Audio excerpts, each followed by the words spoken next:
Welcome to This Explainer. We're diving right into a seriously mind-bending reality today. Every single object in the universe is radiating energy. Yeah, you heard me.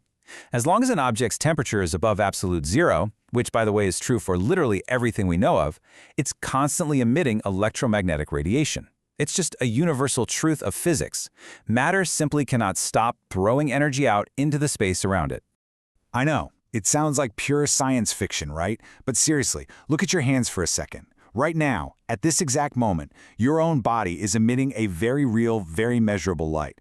Obviously, you don't see yourself lighting up the room like a lamp, but physics tells us that you are absolutely a walking, breathing light source. So why can't we see it? Well, to figure that out, we've got to look at how temperature actually controls light. But first, let's establish a familiar baseline for how we normally perceive heat. Section 1. The red-hot iron. Visible heat. Okay, picture a thick piece of iron resting in a blacksmith's forge. When that iron gets incredibly hot, we're talking thousands of degrees, what happens? It starts to glow with this bright, visible red light. You can literally see the heat. But your body, which is sitting at a much cooler 37 degrees Celsius, is also glowing. The fundamental difference here? Your glow is entirely invisible to the human eye. Both the iron and your body are putting out thermal radiation, but the extreme heat of the iron pushes its light into the visible spectrum, while your cooler body produces an invisible glow. Section 2. Science of the glow. Wien's displacement law. So what's actually happening on a physical level? Well, the key here is understanding what physicists call thermal or blackbody radiation. The science basically dictates that any object above absolute zero emits a continuous spectrum of electromagnetic waves. But there's a very strict rule governing all of this. It's called Wien's displacement law. It tells us that hotter objects peak at shorter, higher energy wavelengths. That's the visible red light of our hot iron we just talked about. On the flip side, cooler objects, like, say, a human being, peak at longer, lower energy wavelengths. Because our internal temperature is pretty low compared to a forge or a star, our light waves stretch out into the infrared spectrum, and that renders them completely invisible to our biological eyes.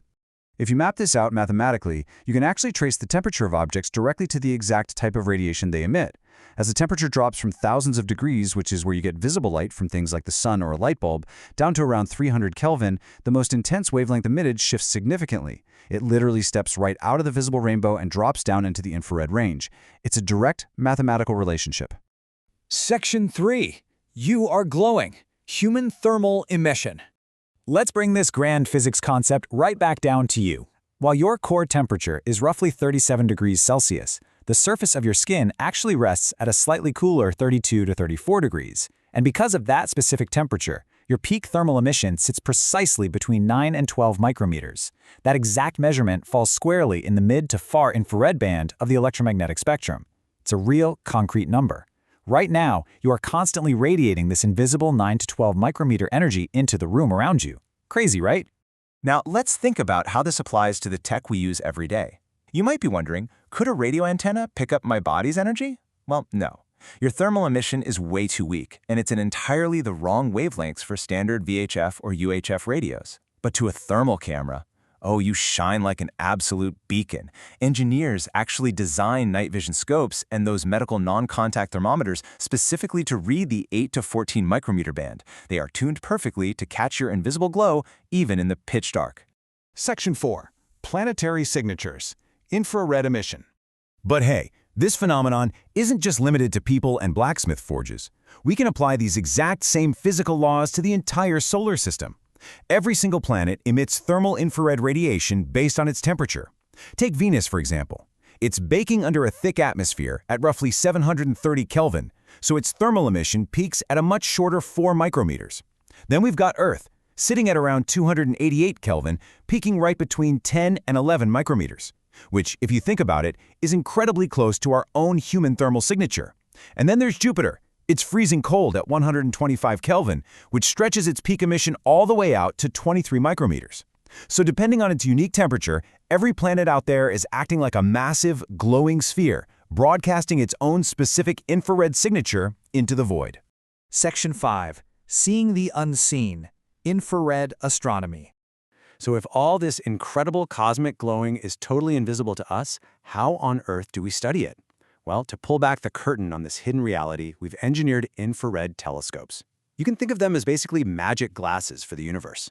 See, while visible light easily gets scattered and blocked by interstellar gas and dust, infrared wavelengths just cut right on through. That lets us detect objects that aren't quite hot enough to emit visible radiation yet, like baby protostars forming out in deep space. But there is a massive engineering hurdle here. Because everything above absolute zero emits heat, the telescope itself is glowing in infrared. To stop the telescope's own thermal vibrations from completely blinding its supersensitive detectors, instruments like the James Clerk Maxwell Telescope in Hawaii have to be supercooled using liquid nitrogen. It's absolutely wild. We've covered a fascinating amount of science in this explainer today, but I really want to leave you with a lingering thought. We only perceive an incredibly tiny sliver of the electromagnetic spectrum. The universe is actually glowing brightly all around us, from the freezing planets out in space to the person sitting right next to you. So think about this. If our eyes could suddenly see the infrared spectrum, how would our view of the night sky and each other change forever? Thanks for exploring the invisible glow with me, and keep questioning what you cannot see.